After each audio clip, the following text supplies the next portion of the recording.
الحمد لله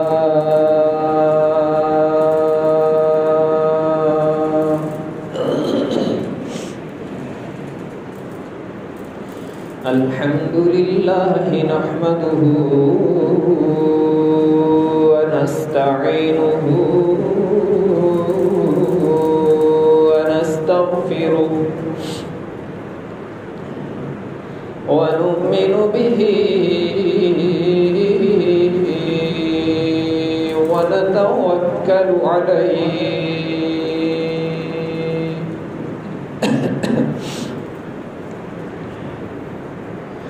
ونعوذ بالله من شرور أنفسنا ومن سيئات أعمالنا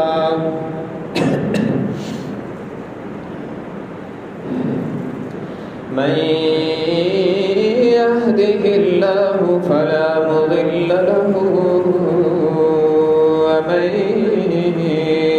يضلله فلا هادي له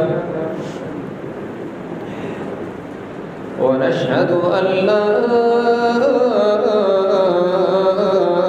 إله إلا الله وحده لا شريك له ونشهد أن سيدنا وسندنا وشفيعنا وقائدنا الأعظم وهادينا ومرشدنا ومأوانا ومرجانا ومولانا محمدا عبده ورسوله أرسله بالحق بشيرا ونذيرا وداعيا إلى الله بإذنه وسراجا منيرا وصلى الله تعالى عليه وعلى آله وأصحابه وبارك وسلم تسليما كثيرا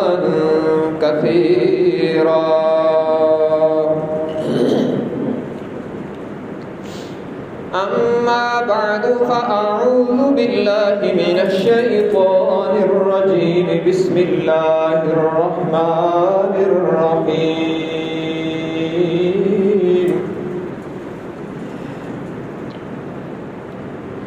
وإذا قيل لهم آمنوا كما آمن الناس قالوا أنؤمن كما آمن السفهاء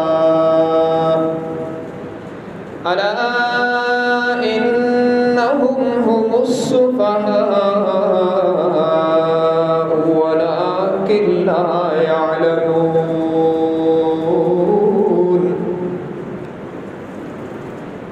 وقال الله تبارك وتعالى في كلام المقدس على مقام آخر ولكن الله حبب إليكم الإيمان وزينه في قلوبكم وكره إليكم الكفر والفسوق والعصيان أولئك هم الراشدون فضلا من الله ونعمة والله عليم حكيم وقال الله تبارك وتعالى في كلام المقدس على مقام آخر أولئك كتب في قلوبهم الإيمان وأيدهم بروح منه ويدخلهم جنات تجري من تحتها الأنهار خالدين فيها رضي الله عنهم ورضوا عنه أولئك حزب الله ألا إن حزب الله هم المفلحون. وقال النبي صلى الله تبارك وتعالى عليه وسلم أصحابي كالنجوم فبأيهم اقتديتم اهتديتم. وقال النبي صلى الله تبارك وتعالى عليه وسلم إن الله اختارني واختار لي أصحابي أو كما قال النبي صلى الله تبارك وتعالى عليه وسلم صدق الله وصدق رسوله النبي الأمي الهاشمي الأمين الكريم ونحن على ذلك لمن الشاهدين والشاكرين والحمد لله رب العالمين. إن الله وملائكته يصلون على النبي يا أيها الذين آمنوا صلوا عليه وسلموا تسليما. اللهم صل على محمد وعلى آل محمد كما صليت على إبراهيم وعلى آل إبراهيم إنك حميد مجيد. اللهم بارك على محمد وعلى آل محمد كما باركت على إبراهيم وعلى آل إبراهيم إنك حميد مجيد.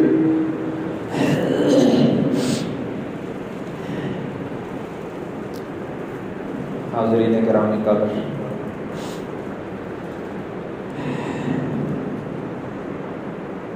آج کا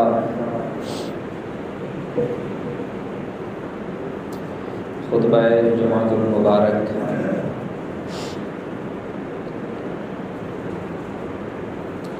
علماء اہل سنت کی تجویز پر حضرات صحابہ کرام رضوان اللہ علیہم اجمعین کی عظمت و منقبت کو بیان کرنے کے لیے مخصوص کیا گیا ہے. تو اس لیے آج کے خطبہ میں اللہ تبارک و تعالیٰ کی توفیق و مدد کے ساتھ حضرات صحابہ کرام رضوان اللہ علیہم اجمعین سے متعلق چند ضروری باتیں عرض کی جائیں گی. سب سے پہلی بات یہ عرض کرنی ہے کہ صحابی کسے کہتے ہیں، اور دوسری بات یہ عرض کرنی ہے کہ دفاع صحابہ ہم کیوں کرتے ہیں، دفاع کا معنی کیا ہے، کس نے دفاع کیا، صحابہ کرام کا دفاع کرنا کس کا طریقہ ہے. بس بنیادی طور پر یہی دو باتیں ہیں. صحابی کسے کہتے ہیں اور ہم دفاع کیوں کرتے ہیں، دفاع کا مطلب کیا ہے، یہ کام کس نے کیا اور کس نے حکم دیا ان ہستیوں کا دفاع کرنے۔ تو سب سے پہلی بات صحابی کسے کہتے ہیں اور جمع صحابہ کرام ہے۔ صحابہ کن کو کہتے ہیں، صحابیات کون ہیں، صحابہ کرام کون ہیں؟ تو بالکل آسان لفظوں میں یہ بات یاد رکھیں، جنہوں نے حضور اکرم صلی اللہ علیہ وسلم سے ملاقات کی اور آپ صلی اللہ علیہ وسلم کے مبارک مقدس ہاتھوں پر اسلام قبول کیا، ایمان لائے، اور پھر اسی ایمان پر ان کی وفات ہوئی، انہیں صحابہ کرام کہتے ہیں۔ چاہے انہیں 23 سال ملے یا ایک لمحہ ملا، 23 سال ملے یا ایک منٹ ملا، جس نے حضور اکرم صلی اللہ علیہ وسلم کے 23 سالہ دور نبوت میں کسی بھی وقت حضور صلی اللہ علیہ وسلم سے ملاقات کر کے ایمان قبول کیا اور پھر اسی پر اس کی موت ہو گئی، اس خوش قسمت انسان کو صحابی کہتے ہیں۔ اور اس خوش قسمت اور مقدس جماعت میں مرد بھی شامل ہیں، عورتیں بھی شامل ہیں، بچے بھی شامل ہیں، جوان بھی شامل ہیں، بوڑھے بھی شامل ہیں، عربی بھی شامل ہیں، عجمی بھی شامل ہیں، قریشی بھی شامل ہیں اور غیر قریشی بھی شامل ہیں، حضور اکرم صلی اللہ علیہ وسلم کے رشتہ دار بھی شامل ہیں، غیر رشتہ دار بھی شامل ہیں، بلکہ اس میں عرب کے امراء بھی شامل ہیں اور غلام بھی شامل ہیں۔ ہر طبقے میں سے اللہ تبارک و تعالیٰ نے کچھ لوگوں کو چن کر اپنے حبیب صلی اللہ علیہ وسلم کی خدمت اقدس میں بھیجا، انہیں شرف صحابیت عطا کیا تاکہ یہ جماعت قیامت تک کے لیے ہر طبقے کے لیے ایمان و عمل کا معیار بن سکے۔ تو اس میں ہر طرح کے لوگ آئے ہیں۔ ان خوش قسمت لوگوں کو صحابی کہتے ہیں، جنہوں نے حضور اکرم صلی اللہ علیہ وسلم کی زندگی میں آپ سے ملاقات کی، کلمہ طیبہ پڑھا، ایمان لائے اور پھر اسی ایمان پر ان کی وفات ہوئی، ان کو صحابی کہتے ہیں۔ چاہے انہیں 23 سال ملے حضرت ابوبکر کی طرح یا چند لمحے ملے حضرت حسین کی طرح کہ ایک لمحے کلمہ پڑھا اور چند لمحوں کے بعد شہید ہو گئے جنگ میں، تو آپ نے فرمایا کہ جس نے جنتی دیکھنا ہو اسے دیکھ لے۔ تو صحابہ کرام کی، صحابی کی یہ تعریف ہو گئی، اس کو صحابی کہتے ہیں۔ اب یہ ہے کہ جو لوگ صحابی بنے، مرد ہوں یا عورتیں ہوں، صحابہ ہوں یا صحابیات ہوں، ان کا دفاع دو طرح سے ہوتا ہے۔ دفاع کس کو کہتے ہیں؟ دفاع کا معنی ہے بچاؤ کرنا، کسی کو بچانا، کسی سے بچانا۔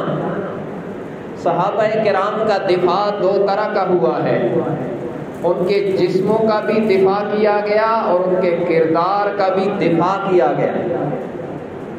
حضور اکرم صلی اللہ علیہ وسلم کی حیات دنیاوی میں 23 سالہ دور نبوت میں خود جناب نبی مکرم صلی اللہ علیہ وسلم نے ہاتھ اٹھا کر اللہ سے مانگ کر صحابہ کے جسموں کا دفاع کیا، اور رب العالمین نے فرشتے اتار کر صحابہ کرام کی طرف سے لڑا کر کفار کو مروا کر صحابہ کے جسموں کا دفاع کیا۔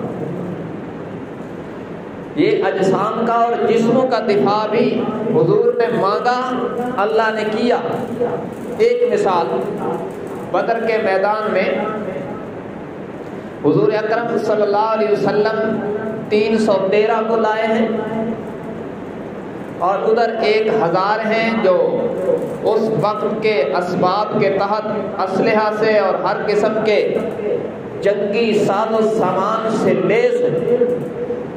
اور ادھر وہ ہیں جن کے پاس چند تلواریں ہیں اور چند گھوڑے ہیں، ادھر وہ ہیں جو ایسے بھی ہیں جن کے پاؤں میں جوتا کوئی نہیں، اس جماعت میں ایسے بھی ہیں جن کے بدن پہ پورے کپڑے نہیں اور کسی کے ہاتھ میں تلوار نہیں بلکہ چھڑی ہے، نہتھے، غریب، کمزور اور تعداد میں بھی تیسرا حصہ ہے ان کا، لیکن حضور اکرم صلی اللہ علیہ وسلم کے اشارے پر انہوں نے اپنا سب کچھ لا کے میدان میں نچھاور کر دیا، تو پھر اللہ کے نبی نے یوں ہاتھ اٹھائے یوں، اور جو مناجات بڑھتی گئی تو حضور کے ہاتھ بلند ہوتے گئے، بلند ہوتے گئے، بلند ہوتے گئے، یہاں تک کہ آپ کے کندھوں سے چادر نیچے چلی گئی۔ اتنے طویل مناجات کی کہ حضرت ابوبکر نے کہا حسبک یا رسول اللہ، اللہ کے رسول آپ بس کرے، اور فتح یقینی ہو گئی۔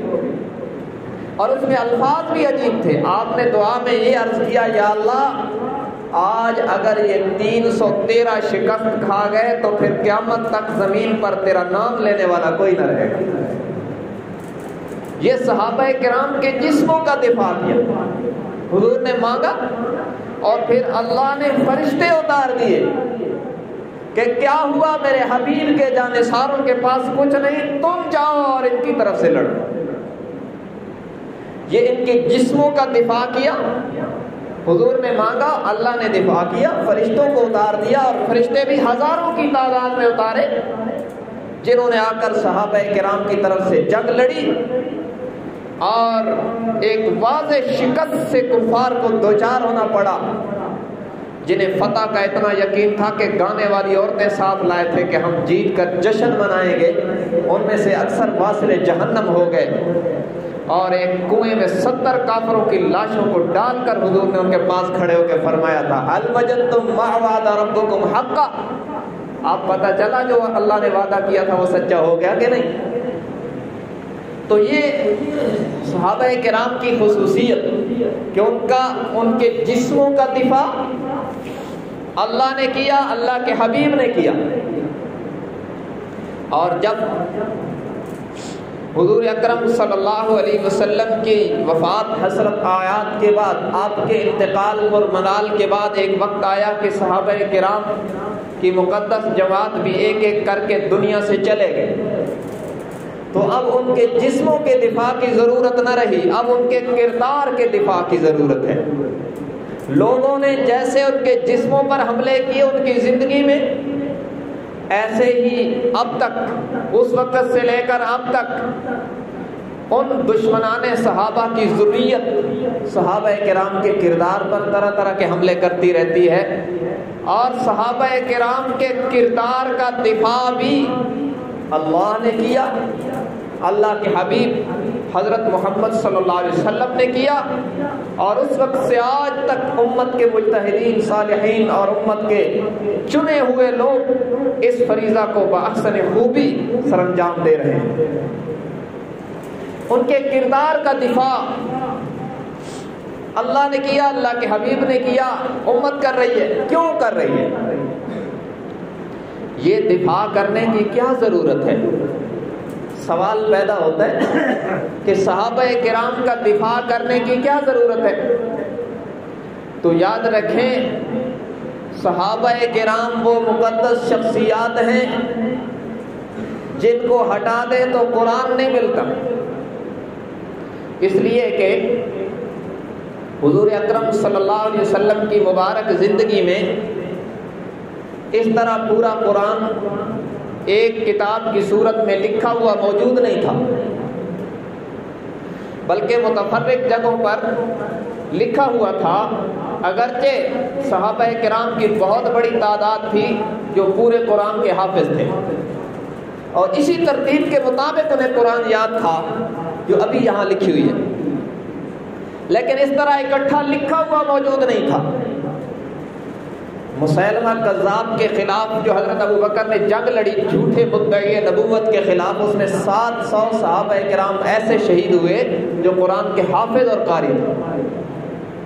کل 1200 صحابہ کرام اس جنگ میں شہید ہوئے، ان میں سے 700 وہ تھے جو قرآن کے حافظ اور قاری تھے، اور بہت بڑی تعداد وہ تھی جو بدری صحابہ تھے۔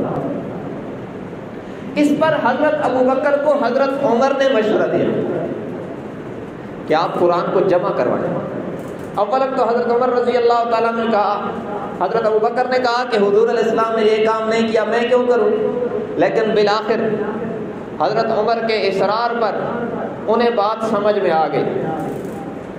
انہوں نے جمع قرآن کا حکم دیا، ایک کمیٹی بنائی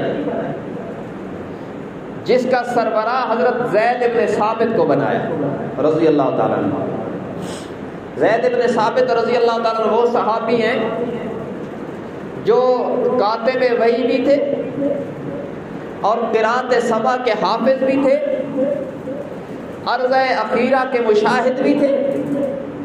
یہ باتیں ذرا سمجھنا، کاتب وحی تھے، مطلب یہ ہے کہ حضور علیہ السلام پر جب قرآن نازل ہوتا تو جو خوش نصیب لوگ قرآن کو لکھتے تھے، حضرت زید بن ثابت ان میں سر فہرست آدمی تھے۔ ان کی دوسری خصوصیت یہ تھی کہ قرآن جتنی قراتوں میں پڑھا جاتا تھا وہ سب کے حافظ تھے۔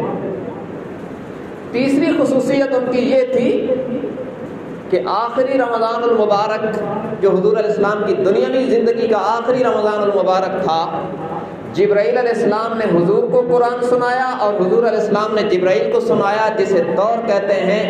یہ دور جب ہو رہا تھا تو زید بن ثابت پاس بیٹھ کے سماعت فرما رہے تھے۔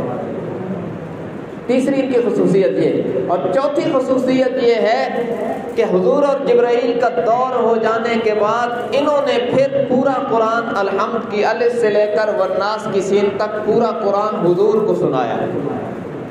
تو یہ 4 خصوصیات کے حامل تھے، اس لیے اس کمیٹی کا چیئرمین انہیں بنایا گیا جنہوں نے قرآن جمع کرنا ہے۔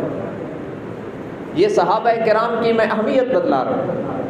اس کے باوجود کہ ان میں یہ 4 خصوصیات تھیں، پھر بھی یہ شرط رکھی گئی کہ جو بھی قرآن لائے گا وہ ساتھ 2 گواہ بھی لائے گا کہ یہ حضور علیہ السلام کے پاس میں نے اس وقت لکھا تھا۔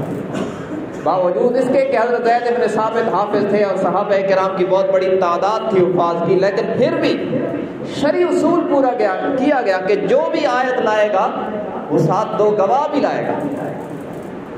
اچھا، عجیب بات ہے، ایک صحابی ہیں حضرت خزیمہ انصاری رضی اللہ تعالیٰ عنہ، وہ سورہ توبہ کی آخری جو 2 آیات ہیں نا، لقد جاءکم رسول من انفسکم عزیز علیہ ما عنتم حریص علیکم بالمؤمنین رؤوف الرحیم فإن تولوا فقل حسبی اللہ لا الہ الا ہو علیہ توکلت وہو رب العرش العظیم۔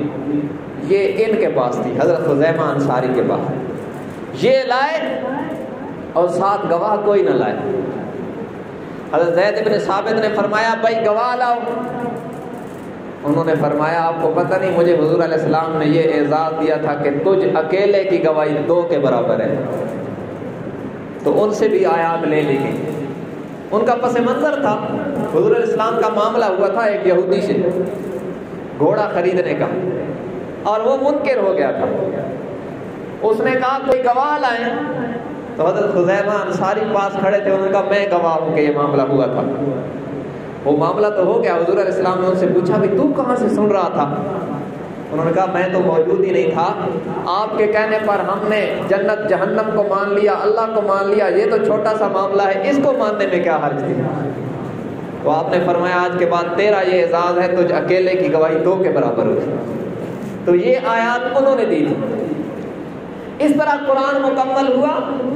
جمع اول حضرت ابوبکر کے دور میں حضرت ابوبکر نے آرڈر کیا، حضرت عمر نے مشورہ دیا، اور حضرت زید بن ثابت اور حضرت علی رضی اللہ تعالیٰ عنہ اور دیگر بڑے بڑے صحابہ کرام نے یہ فریضہ سر انجام دیا حضرت ابوبکر کے دور میں۔ اور پھر حضرت عثمان کے دور میں پھر اسی نسخے کو لے کر اس کے مطابق مختلف مصاحف لکھ کر بڑے بڑے اسلامی شہروں میں نشر کیے گئے، اور امت کو حکم دیا گیا کہ ہر کوئی اس کے مطابق قرآن پڑھے۔ تو 3 خلفاء کا اہم کردار ہوا اس میں، حضرت ابوبکر لکھوانے والے، حضرت عمر مشورہ دینے والے، اور حضرت عثمان نشر کرنے والے۔ اور دیگر صحابہ کرام اس میں معاونت کرنے والے. اب اگر کوئی خدا نہ خواستہ کوئی عقل کا ناقص العقل بندہ یہ کہہ دے کہ معاذ اللہ ابو بکر عمر عثمان میں سے کسی کی دیانت میں شک تھا، تو اس کا ایمان قرآن پہ کیسے ہو سکتا؟ قرآن لکھوانے والے یہی ہیں، قرآن کے اولین محافظ یہی ہیں. اس لیے ان کا پہرا دینا امت پر ضروری ہے کہ ان کے کردار کو بچانا قرآن کو بچانا ہے. اگر ان کے کردار پہ شک ہو جائے گا تو امت کو قرآن پر ایمان کہاں سے ملے گا؟ اس لیے ہم ایمان سمجھ کر ان کا پہرا دیتے. یہ محافظین قرآن ہے، اور یہی وہ لوگ ہیں جنہوں نے جبرائیل کو آتے دیکھا.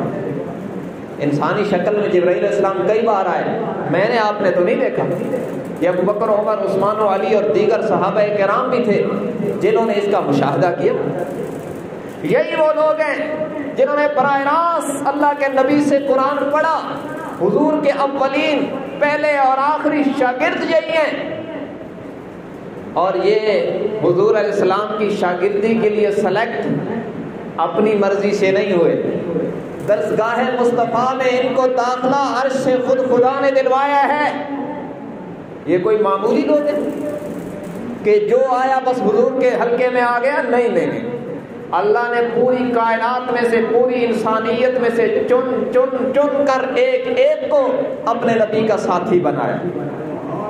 بلکہ یوں کہوں گا ساری کائنات میں سب سے زیادہ جس شخص کے دل میں اللہ کو وفا نظر آئی اسے اٹھا کر ابو بکر صدیق بنایا.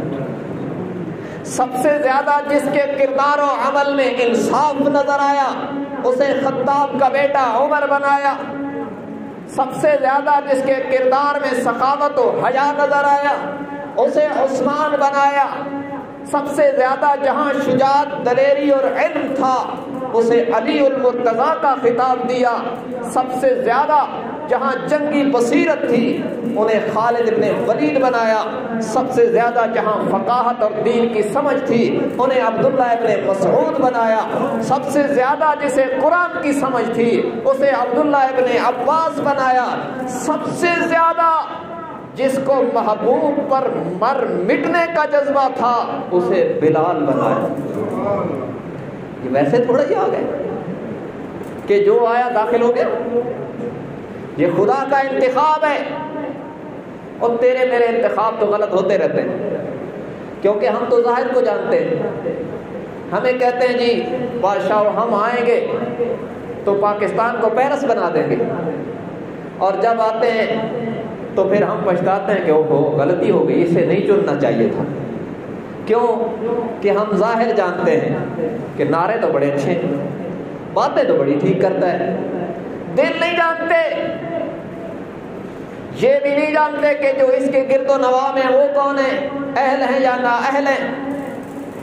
یہ تو ہم چنتے ہیں نا، کیونکہ ہم تو تھوڑا سا جانتے ہیں. صحابہ کرام کو میں نے آپ نے نہیں چنا، اس نے چنا ہے جو سب کچھ جانتا ہے اور سارا اختیار بھی اس کے پاس ہے. وہ بدل بھی سکتا ہے اور عالم الغیب بھی ہے. بس جس اللہ نے ان کو چنا ہے اسی رب نے یہ آرڈر دیا ہے کہ اب میرے انتخاب پر قیامت کی صبح تک کسی کو تنقید کا حق نہیں ہے. اس لیے کہ جو ان پر تنقید کرے گا وہ خدا کے انتخاب پر تنقید کرتا ہے، اور جو خدا کے انتخاب پر تنقید کرتا ہے وہ گمراہی ہوتا ہے، ہدایت پر نہیں ہو سکتا. انہیں رب نے چنا ہے، اور پھر درسگاہ مصطفیٰ میں انہوں نے پڑھا ہے. یہ مرید ہے محمد الرسول اللہ کے صلی اللہ علیہ وسلم. آج کوئی 1400 سال کے بعد کسی سید کا مرید ہوتا ہے تو لوگ اس کا دفاع کرتے ہیں کہ بادشاہ یہ بندہ یہ کام نہیں کر سکتا، یہ شاہ صاحب کی صحبت میں رہتا ہے، ہر وقت ان کی تربیت میں رہتا ہے. ارے آج کے کسی سید کی تربیت میں رہنے والا اگر محترم ہو جاتا ہے تو دیکھ تو صحیح ابو بکر صدیق کو 23 سال محمد مصطفیٰ کی تربیت میں ہے. بلکہ یہ تو وہ نرالا انسان ہے جس نے جب چلنا شروع کیا تو ہاتھ حضور کے ہاتھ میں دیا. بچپن کا یارانہ تھا, کوئی نبوت کے بعد تو نہیں قائم ہوا. حضور سے 2 سال چھوٹے تھے حضرت ابوبکر صدیق. جب چلنا شروع کیا تو انگلی محمد مصطفیٰ کے ہاتھوں میں دی اور پھر چھوڑی نہیں.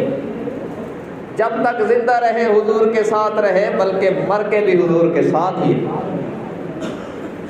ایسے 100 فطرت انسانوں پر اگر کوئی تنقید کرتا ہے تو اپنی خباثت کا اظہار کرتا ہے. ان کے کردار کا سورج آج بھی چمک رہا ہے, قیامت کی صبح تک چمکتا رہے. تو جو بچپن سے نبی کی صحبت میں رہا, ارے چند سال کسی بزرگ کی صحبت میں رہے تو اعلیٰ ہو جاتا ہے. ادھر دیکھو علی المرتضیٰ کو ہوش سنبھالا تو نبی کے گھر میں آیا ہے. 6 سال کے علی ہے یا اس سے بھی کم عمر کے, جب حضور علیہ السلام نے اپنی کفالت میں لیا, چچا زاد تھے, اور پھر حضور نے اپنی بیٹی دے کر تو بیٹا ہی بنا دیا. اب ان کا کردار اجلا نہ ہو, روشن نہ ہو تو کس کا ہوگا؟ جنہیں اللہ نے چنا, چن کر درسگاہ مصطفیٰ میں بھیجا, اور پھر یوں دیکھو اوپر سے انتخاب خدا ہے, عرش سے انتخاب خدا ہے, اور فرش پر نگاہ مصطفیٰ ہے. کہتے ہیں نا فلاں آدمی فلاں کی نظروں میں آیا تو با کمال ہو گیا. جو محمد الرسول اللہ کی نظروں میں آئے وہ کتنے با کمال ہو گئے. اس لیے ہم ان کا دفاع کرتے ہیں. وہ اسلام کی اساس ہیں, وہ قرآن کے پہلے گواہ ہیں, وہ قرآن کے محافظ ہیں, وہ اسلام کے محافظ ہیں, وہ سنت کے محافظ ہیں, وہ سارے دین کے محافظ ہیں. صحابہ کرام باقی امت اور نبی کے درمیان پل کی حیثیت رکھتے ہیں. انہیں درمیان سے ہٹا دو تو امت کو نبی سے کچھ نہیں ملتا, اس لیے کہ سب کچھ اللہ کے نبی سے انہوں نے تو لیا ہے. انہوں نے حضور کے شب و روز دیکھے, دن رات دیکھے, اور نشست برخاست دیکھی, اٹھنا بیٹھنا دیکھا, لیل و نہار دیکھے, حضور کا ہنسنا مسکرانا رونا دیکھا, خوشی غمی دیکھی, سفر حضر دیکھا. سب کچھ نبی سے لے کر جنہوں نے امت کو دیا ہے انہیں صحابہ کہتے ہیں. ان کا دفاع حقیقت میں اسلام کا دفاع ہے, قرآن کا دفاع ہے, اللہ کے نبی کا دفاع. اس لیے ہم ایمان سمجھ کر یہ کام کرتے ہیں. یہ کوئی روایتی تقریر نہیں ہے, یہ میری نجات کا ذریعہ ہے, اسے سمجھیے گا. صحابہ کرام وہ خوش قسمت انسان ہیں جن کے بارے میں عرش کی عدالت عالیہ سے جنت کا فیصلہ آ چکا ہے. عرش کی عدالت عالیہ سے اللہ نے انہیں کلین چٹ دے رکھی ہے صادق اور امین ہونے کی. یہاں کا چیف جسٹس کسی کو صادق اور امین ہونے کی چٹ دیتا ہے تو وہ جلسوں میں بتاتا پھرتا ہے. اگرچہ وہ اس کا پس منظر کیا ہے ہمیں ادھر نہیں جانا, لیکن اس چیف جسٹس کی کیا اوقات ہے. میں تو ان کی بات کر رہا ہوں جنہیں عرش سے خود اللہ نے صادق اور امین ہونے کی کلین چٹ دے کے فرمایا کلن وعد اللہ الحسنی, ہر ایک سے اللہ نے جنت کا وعدہ کیا اور ہمارا ایمان ہے اللہ نے وعدہ وفا کر دیا. جب وہ جنت میں چلے گئے تو ہمیں تبصروں کی کیا ضرورت ہے. ان کا دفاع رب نے کیا اور کیوں نہ کرتا. صحابہ کرام میں وہ خوبیاں ہیں جو بعد میں اس انداز میں کسی کو نصیب نہیں ہوئی. میں 1-2 خوبیاں آپ کے سامنے قرآن سے رکھنے لگا ہوں. ایک ہے یقین محکم. حضور صلی اللہ علیہ وسلم کی بات پر جتنا یقین صحابہ کو تھا اس کی مثال نہیں ملی. ہم تو آج طرح طرح کے عقل کے زاویوں پر پرکھتے ہیں. صحابہ کرام کا یقین محکم تھا, اور قرآن نے جو ان کی تعریف کی فرمایا ذالک الکتاب لا ریب فیہ ھدی للمتقین الذین یؤمنون بالغیب وَيُقِيمُونَ الصَّلَاةَ وَمِمَّا رَزَقْنَاهُمْ يُنْفِقُونَ. صحابہ کرام کی پہلی صفت، کیوں؟ جب حضور نے اعلان نبوت کیا، سب سے پہلے ایمان لانے والے، سب سے پہلے ایمان لانے والوں کو صحابہ کہتے ہیں، اور ان کی پہلی صفت کیا ہے؟ الذین یؤمنون بالغیب، وہ بن دیکھے مانتے ہیں جو حضور کی زبان سے ادا ہو گیا، انہوں نے من و عن تسلیم کیا، عقل مانے یا نہ مانے بس اتنا کافی ہے کہ اللہ کے نبی نے فرما دیا ہے۔ یوں ہی ہوا، حضور معراج سے واپس آئے نا، ابو جہل نے کہا بڑی باتیں کرتا ہے ابو بکر، آج تو ہلے گا، آج تو پھنسے گا۔ جا کے کہا کوئی شخص یہ دعویٰ کرے کہ میں رات کے تھوڑے سے حصے میں ساتوں آسمانوں کی جنت جہنم کی سیر کر کے، عرش کی سیر کر کے آ گیا ہوں، ممکن ہے؟ ابو بکر کو جو اللہ نے فراست دی تھی، فرمایا پہیلیاں نہ ڈال، بتا کس نے کہا ہے؟ اس نے کہا آپ کے دوست محمد نے کہا ہے۔ حضرت ابو بکر نے فوراً فرمایا میرے نبی نے کہا ہے تو ممکن ہے۔ اس نے کہا عقل مانتی ہے اس کو؟ عقل مانتی ہے بھلا یہ بات کہ رات کے تھوڑے سے حصے میں ایک بندہ 7 آسمان، جنت جہنم، عرش، کرسی سب دیکھ کے آ جائے؟ عقل مانتی ہے؟ حضرت ابوبکر نے کہا رے نادان، جس دن سے کلمہ پڑھا ہے عقل کے سارے زاویے محمد مصطفیٰ کے قدموں پہ نثار کر چکے ہیں، اب عقل کی باتیں نہ سنا۔ سیدہ خدیجہ الکبریٰ رضی اللہ تعالیٰ عنہ کا بیٹا فوت ہو بچپن میں، آپ نے فرمایا خدیجہ اللہ نے اس کے لیے جنت میں دودھ پلانے والی کا انتظام کیا ہے، اگر آپ کی تمنا ہو تو میں رب سے عرض کر کے دکھا دوں۔ سیدہ نے فرمایا مجھے دیکھنے سے اتنا یقین نہیں ہوگا جتنا آپ کی زبان پر یقین ہے۔ یہ صحابہ کا یقین محکم تھا، مرد تھے یا عورتیں تھیں، اللہ کے نبی کی بات فائنل اتھارٹی ہے، اس کی مثال نہیں ملتی ہے بعد والے لوگوں میں، جو فرما دیا من و عن تسلیم ہے۔ یہ ایک خوبی، اس پر بہت سی آیات ہیں لیکن ایک اور خوبی، پہلی خوبی یہ ہے کہ ان کا یقین محکم تھا اللہ کے نبی کے فرمان پر، بعد والے اس طرح اس کی مثال پیش نہیں کر سکتے۔ ہم اس لیے ان کا دفاع کرتے ہیں کہ انہوں نے اپنی ساری رائے اور ساری عقل کے زاویے حضور کی لبوں کی جنبش پر قربان کی۔ دوسری ان کی صفت یہ تھی کہ اللہ کے رسول پر فدا تھے۔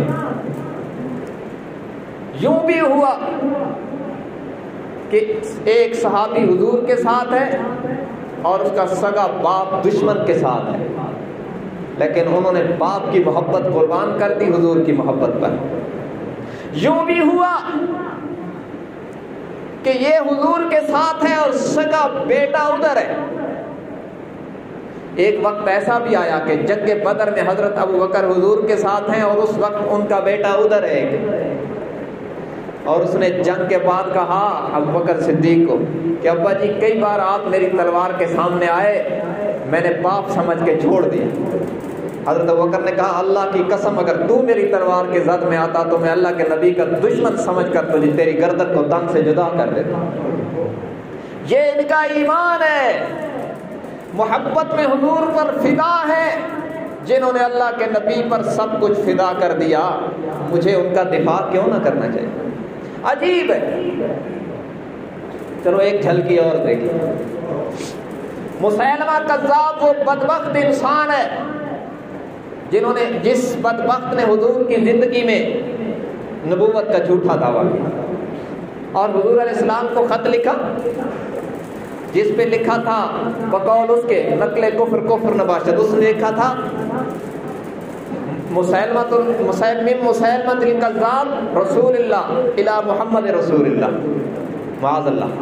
اس نے لکھا تھا کہ اللہ کے رسول مسیلمہ کی طرف سے محمد صلی اللہ علیہ وسلم جو اللہ کے رسول ہے ان کی طرف، اور اس میں لکھا تھا معاذ اللہ کہ آپ میرے ساتھ نبوت کی تقسیم کر لیں، حجاز کے آپ نبی رہیں اور میں اپنے علاقے کا میں نبی رہوں۔ یا پھر مجھے آپ ولی عہد بنا دیں کہ جب تک آپ دنیا میں ہیں آپ نبی ہوں گے، آپ کی وفات کے بعد میں نبی ہوں گا۔ حضور علیہ السلام نے پہلی بار یہ لفظ استعمال کیا، اس کو جواب لکھا من محمد الرسول اللہ الی مسیلمۃ الکذاب، محمد الرسول اللہ کی طرف سے مسیلمہ کذاب کو یہ جواب ہے۔ اور اس میں لکھا کہ میں نبوت تقسیم کرنے نہیں آیا، نبوت کسی کے کہنے سے تقسیم نہیں ہوتی، نبوت رب کے انتخاب سے ملتی ہے، میں اللہ کا رسول ہوں اور تو کذاب ہے، جھوٹا ہے، تیری نبوت کا ہم انکار کرتے ہیں۔ یہ خط لکھا اور صحابہ کرام کو فرمایا کون ہے جو خط لے کے جائے گا، کیونکہ جو یہ خط لے کے جائے گا موت کو دعوت ہے۔ وہ بڑا جنگجو اور بڑا بد فطرت تھا مسیلمہ کذاب، اور اس کا قبیلہ بھی بڑا جنگجو تھا، اور اس پہ لکھا بھی خط پہ یہی تھا کہ مسیلمہ کذاب کو جواب ہے، تو ظاہر ہے موت یقینی تھی۔ ایک شخص ہے حضرت حبیب ابن زید، اس نے کھجوروں کا ٹوکرا سر پہ اٹھایا ہوا تھا اور ایک کھجور کھا رہا تھا، کھجور بیچنے والا تھا اور کھجور منہ میں بھی ڈالی ہوئی تھی، اور یہ 11 بچوں کا باپ تھا۔ جب حضور علیہ السلام نے فرمایا کون لے کے جائے گا، اس نے فوراً کہا میں لے کے جاؤں گا، اتنا جلدی بولا کہ آدھی کھجور جو کھا چکا تھا اور آدھی اس کے منہ میں تھی وہ منہ سے باہر گر گئی۔ صحابہ کرام نے مذاق میں کہا اللہ کے بندے کھجور تو کھا لیتے، اس نے کہا کھجور کھاتا تو یہ سعادت کوئی اور لے جاتا، یہ فدا ہیں حضور پر، میں کیوں نہ ان کا دفاع کروں، ہمارے اوپر فرض ہے ان کا دفاع جو سب کچھ حضور پر فدا کر گئے۔ ختم نبوت کا پہلا شہید ہے یہ، ذرا سننا ایمان تازہ کر دے گی بات۔ یہ حبیب ابن زید اسی خاتون احد کا بیٹا ہے جس کا شوہر، جس کے بھائی اور جس کے 4 بیٹے میدان احد میں شہید ہوئے تھے، اور اس نے کہا تھا اللہ کے نبی سلامت ہے تو مجھے کوئی پریشانی نہیں۔ یہ بھی اسی کا بیٹا ہے، 11 بچوں کا باپ ہے، غریب آدمی ہے، کھجوریں بیچتا ہے، لیکن سعادت میں اتنا آگے بڑھا میں لے کے جاؤں گا۔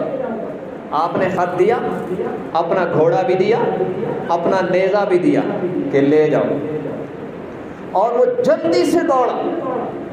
اسے پتا تھا کہ اس میدان میں شہادت یقینی ہے، مگر کیا ایمان ہے ان لوگوں کا، یہ نہیں سوچا میرے 11 بچوں کا کیا بنے گا۔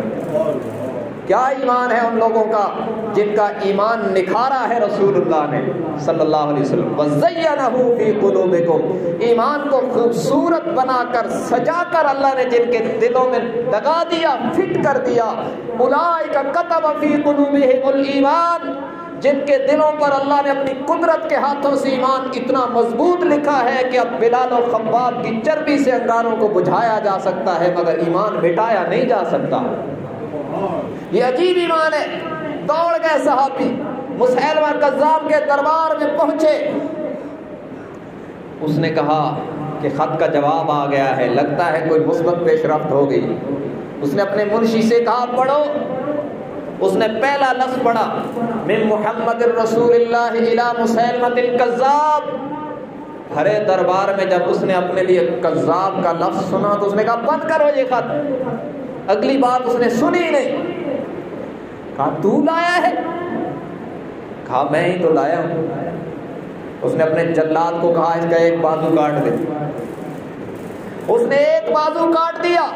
کہا اب بتا تیرا کیا خیال ہے، یہ جو تیرے نبی نے مجھے کذاب لکھا ہے تیرا کیا خیال ہے؟ انہوں نے کہا میرے نبی نے جو تجھے کذاب لکھا ہے تو اپنی زبان 7 سمندروں سے دھو لے تب بھی تو جھوٹا ہی ہے۔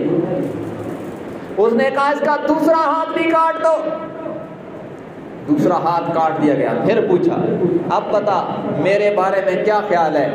اس شخص نے قرآن کی ایک آیت پڑھ کے ایک مستانہ نعرہ لگایا، فرمایا ما کان محمد ابا احد من رجالکم ولکن رسول اللہ وخاتم النبیین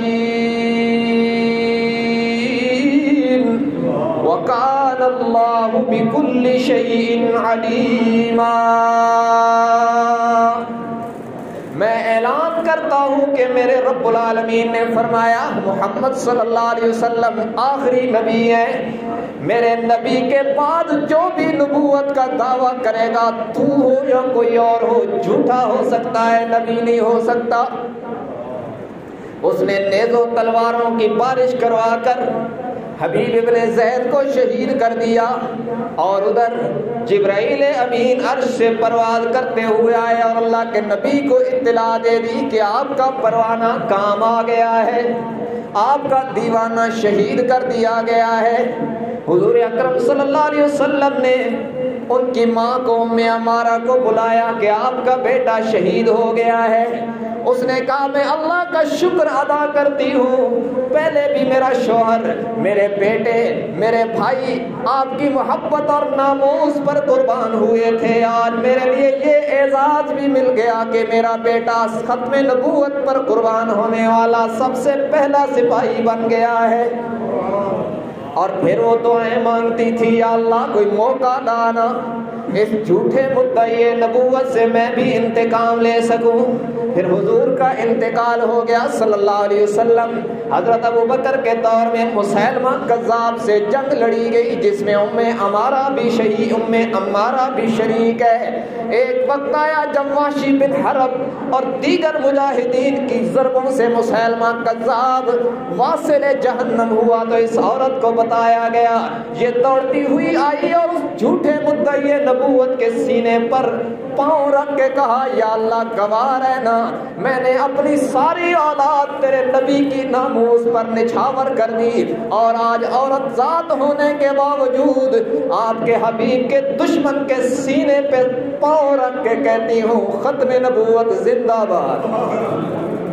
یہ لوگ ہیں، یہ یوں فدا ہیں صحابہ حضور پر، سب کچھ لٹا دیا مگر محبت رسول پر کوئی سودا نہیں ہے، قربان ہے۔ جو بھی مقابلے میں آیا تن من دھن سب کچھ لٹایا، مگر اللہ کے نبی کا پہرا دیا ہے، حضور کا پہرا دیا ہے۔ یوں بھی ہوا ہے، حضرت سعد بن ربیع دنیا سے جا رہے ہیں، سر مبارک حضور کی گود میں ہے، سکرات ہے، موت کا وقت ہے، سعد کی آنکھیں بند ہیں۔ اچانک حضور نے جب سر گود میں رکھا تو آنکھیں کھول، کسی نے کہا سعد کیا بات ہے؟ کہا سر مبارک حضور کی گود میں آیا تو مردہ جسم میں جان آ گئی، اور تمنا ہوئی کہ جاتے جاتے حضور کا دیدار تو کرتا جاؤں۔ چلو جب حشر میں رب پوچھیں گے کس طرح جان دی تو عرض کروں گا، یا اللہ میں نے جان بھی دی ہے تو آپ کے حبیب کا دیدار کرتے ہوئے۔ کچھ یاد نہیں آیا، بس حضور کی محبت، حضور کا دفاع، حضور کی عظمت کا پہرا دینا، حضور کا جھنڈا لہرانا ان کا اولین پہلا اور آخری فرض رہا ہے۔ اس لیے ہم ان مقدس شخصیات کا دفاع کرتے ہیں کہ ان کا تن من دھن نبی پر فدا ہے۔ یوں دیکھو مکہ کے چوراہے پر حضرت خبیب کو سولی پہ لٹکایا جا رہا ہے، کوئی ادھر سے تیر مار رہا ہے، کوئی ادھر سے تلوار مار رہا ہے، کوئی نیزہ مار رہا ہے، زخموں سے بدن چور ہے۔ کسی نے کہا اگر تو اپنی جگہ اپنے نبی کو پکڑوا دے تو تجھے رہائی مل سکتی ہے۔ اس وقت جب حضرت خبیب کو سامنے موت نظر آ رہی ہے، مگر یہ حضور پر اتنا فدا ہے، کہا تو مجھے بچانے کی باتیں کرتے ہو، میرے نبی کو پکڑوانے کی باتیں کرتے ہو، میں تو یہ بھی گوارا نہیں کر سکتا کہ میں بچ جاؤں اور اس کے بدلے میں میرے نبی کے پاؤں میں ایک کانٹا بھی چبھ جائے۔ یہ ایسی مثالی جماعت تھی، قیامت کی صبح تک دنیا ان کی مثال پیش نہیں کر سکتی۔ اس لیے میں ایمان سمجھ کر آپ کو کہہ رہا ہوں، میرے بھائیوں گواہ رہنا، سارے صحابہ محفوظ، مغفور، ہر قسم کی تنقید سے پاک، ثقہ، عادل اور یقینی جنتی ہیں۔ اس عقیدے پر قائم رہیں۔ صحابہ کرام کے بارے میں کسی امتی کو جج بننے کی کوئی ضرورت نہیں، جو جج بنے گا ناکام ہوگا، اس لیے کہ ان کی عدالت اور ان کے لیے رضا اور جنت کا فیصلہ تو آج سے آ چکا ہے۔ اس لیے پھر وہی حال ہوگا جیسے سورج نکلتا ہے تو چمگادڑ تھوکتا ہے کہ یہ کہاں سے نکل آیا، اور اس کی تھوک اس کے منہ پر پڑتی ہے۔ اسی طرح جو صحابہ کرام کے بارے میں جو بھی ہرزہ سرائی کرے گا، تنقید کرے گا، اس کا ظاہر اور باطن کالا ہوگا۔ صحابہ کرام کے ذکر میں اجالا ہی اجالا ہے، یہاں تاریکی آتی ہی نہیں ہے۔ ان کا کردار جیسے آسمان دنیا پر ستارے چمک رہے ہیں، ایسے ہی آسمان رشد و ہدایت پر صحابہ کا کردار چمک رہا ہے۔ حضور نے صحابہ کو ستاروں سے تشبیہ دی ہے، جیسے کوئی ستارہ کالا نہیں ہوتا، ایسے ہی کوئی صحابی ایمان سے خالی نہیں ہو سکتا۔ ستارہ بادلوں میں چھپ سکتا ہے مگر کالا نہیں ہو سکتا۔ صحابہ کرام کو اگر تم تاریخ کے پردوں میں چھپا بھی دو گے تو تب بھی قرآن ان کے ایمان کی چمک کو ظاہر کر دے۔